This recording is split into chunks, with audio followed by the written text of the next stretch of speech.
Hero Raj Tarun Lavanya కేసులో పోలీసులు twist ఇచ్చారు. మోసం చేశాడని రాజ్ తరుణ్ పై ఫిర్యాదు చేసిన లావణ్యకే నార్సింగ్ పోలీసులు నోటీసులు ఇచ్చారు. ఫిర్యాదుకు సంబంధించి ఆధారాలు సమర్పించాలని 91 సిఆర్పిసి కింద నోటీసులు ఇచ్చారు. అయితే కంప్లైంట్ చేసిన తర్వాత నుంచి లావణ్య అందుబాటులో లేదు. ప్రస్తుతం ఎక్కడుందనేది తెలియకపోవడంతో పోలీసులు గాలిస్తున్నారు.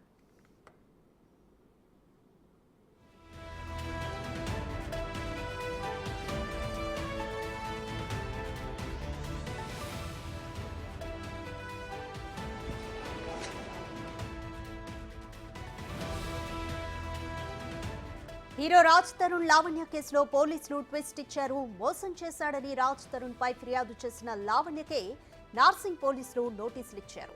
ఫిర్యాదుకు సంబంధించి ఆధారాలు సమర్పించాలని 91 సిఆర్పిసి కింద నోటీసులు ఇచ్చారు. అయితే కంప్లైంట్ చేసిన తర్వాత నుంచి లావణ్య అందుబాటులో లేదు. ప్రస్తుతం ఎక్కడుందనేది తెలియకపోవడంతో పోలీసులు గాలిస్తున్నారు.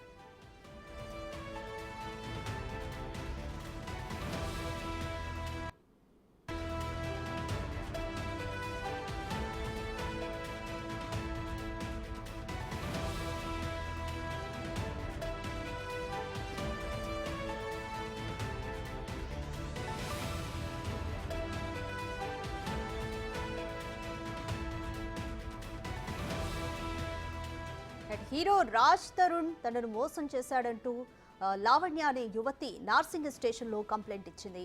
అయితే ఈరోజు ఈ కేసుకి సంబంధించి పోలీసులు ట్విస్ట్ ఇచ్చారు. మోసం చేశాడని రాజ్ తరుణ్ పై ఫిర్యాదు చేసిన లావణ్యకే నార్సింగ్ పోలీసులు తిరిగి నోటీసులు ఇచ్చారు. ఫిర్యాదుకు సంబంధించి ఆధారాలు సమర్పించాలని 91 సిఆర్పిసి కింద నోటీసులు ఇచ్చారు. అయితే కంప్లైంట్ చేసిన తర్వాత నుంచి లావణ్య అందుబాటులో లేదు.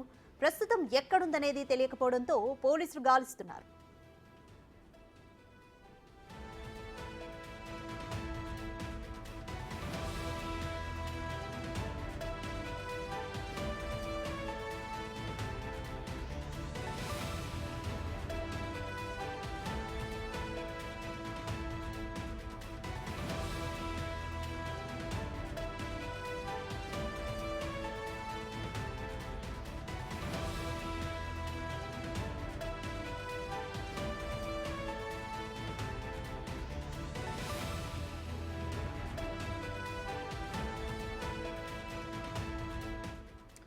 హీరో రాజ్ తరుణ్ లావణ్య కేసుకు సంబంధించి పోలీసులు ట్విస్ట్ ఇచ్చారు. మోసం చేశాడని రాజ్ తరుణ్ పై ఫిర్యాదు చేసిన లావణ్యకే నార్సింగ్ పోలీసులు నోటీసులు ఇచ్చారు.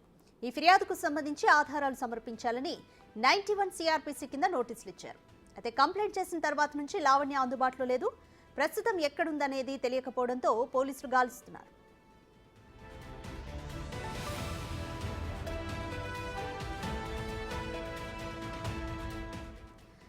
More details Narsingi police station నుంచి మా ప్రతినిధి రాణా ప్రతాప్ అందిస్తారు. రాణా, రాజ్ తరుణ్ లావణ్య కేసులో అసలు ఏం జరుగుతుంది? అయితే 91 సిఆర్పిసి కింద ఆధారాలు సమర్పించాలని పోలీసులు అయితే లావణ్యకు నోటీసులు ఇచ్చారు. మరి రాజ్ తరుణ్ ఆరోపిస్తున్నట్టుగా ఇది ఒక నిరాధారమైన కేసైనా ఏ విధంగా చూడాలి?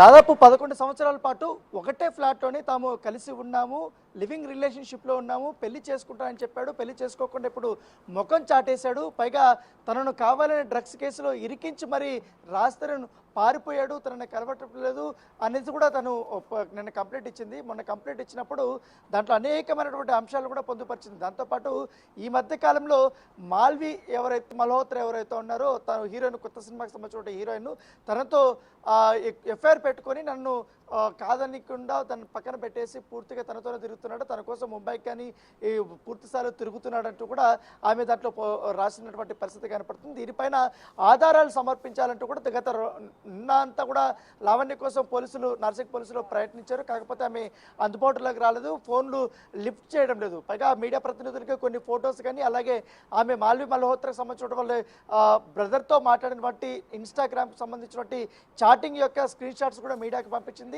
తర్వాత వాళ్ళతో మాట్లాడినటువంటి కొన్ని ఆడియోలు కూడా మీడియాకు పంపించింది. కానీ పోలీసులకు మాత్రం ఇప్పటి వరకు రెస్పాండ్ కానటువంటి పరిస్థితి అయితే కనపడుతుంది. దీంతో పోలీసులు నిన్న సాయంత్రం వరకు కూడా ఎదురు చూశారు.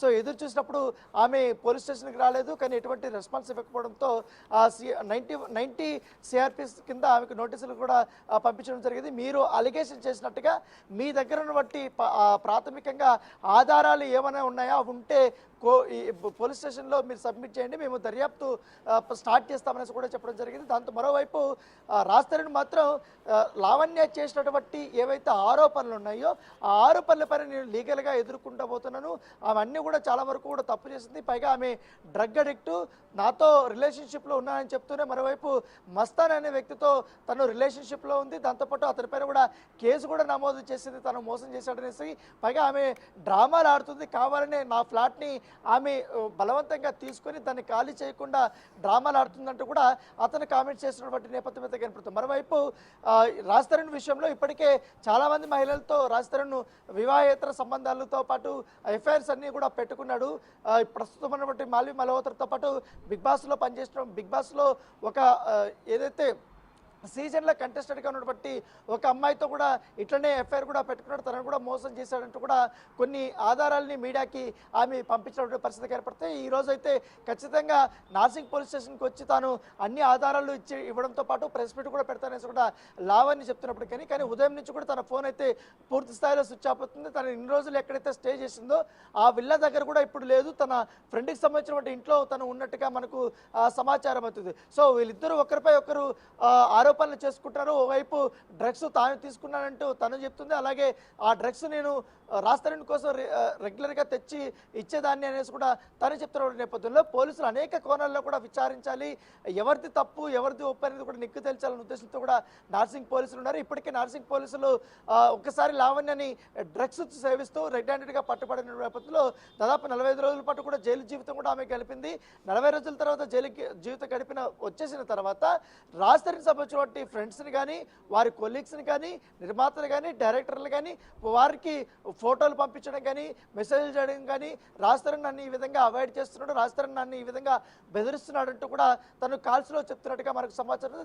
ఏకంగా మాల్వి మల్హోత్రాకే ఫోన్ చేసినట్టుగా తెలిసింది. అయితే వాళ్ళిద్దరి మధ్య కాస్త గొడవ జరిగింది. వాళ్ళతో ఈ నేపథ్యంలో మాల్వి మల్హోత్రా వాయిస్ రికార్డర్లో కొద్దిగా ముందుకు స్టెప్ వేసి ఖచ్చితంగా నువ్వు రాజ్ తరుణ్ గారిని వదిలించకపోతే నిన్ను నేను లేపేస్తాం, నిన్ను చంపించేస్తామనేసి కూడా ఆమె కూడా కామెంట్ చేయడము, తర్వాత వాళ్ళ బ్రదర్ కూడా చాటింగ్స్లో కూడా ఈ రకమైనటువంటి బెదిరింపులు ఇవ్వడంతో ఆమె బెదిరిపోయి నేను పోలీసులను ఆశ్రయించానని కూడా చెప్తున్నారు. సో అందరూ కూడా నన్ను వాడుకొని వదిలేస్తున్నారు, ఇప్పటికే రాజ్ తరుణ్ నన్ను శారీరకంగా అనేక రకాలుగా కూడా వాడుకొని ఇప్పుడు ముఖం చాటేశాడు. ఆల్రెడీ మాకిద్దరికి గుళ్ళో పెళ్ళి అయిపోయింది, నేను వాళ్ళ కుటుంబ సభ్యులకి అందరికీ తెలుసాను, మేమందరం కూడా ఒకటే ఇంట్లోనే కలిసి ఉన్నాం, పైగా మస్తాన్ కూడా రాజ్ తరుణ్కి బాగా తెలుసు, అతను కూడా మాకు మ్యూచువల్ క్లోజ్ ఫ్రెండ్, అంతేగాని ఎటువంటి రిలేషన్షిప్ లేదనేసి కూడా లావణ్య చెప్తున్నటువంటి నేపథ్యం అయితే కనపడుతుంది. సో లావణ్య అయితే ఏం చెప్పినా కూడా తన దగ్గర ఉన్నటువంటి ఆధారాలైనా కొన్నైనా అట్లీస్ట్ పోలీసులకి సమర్పించాల్సి ఉంటుంది.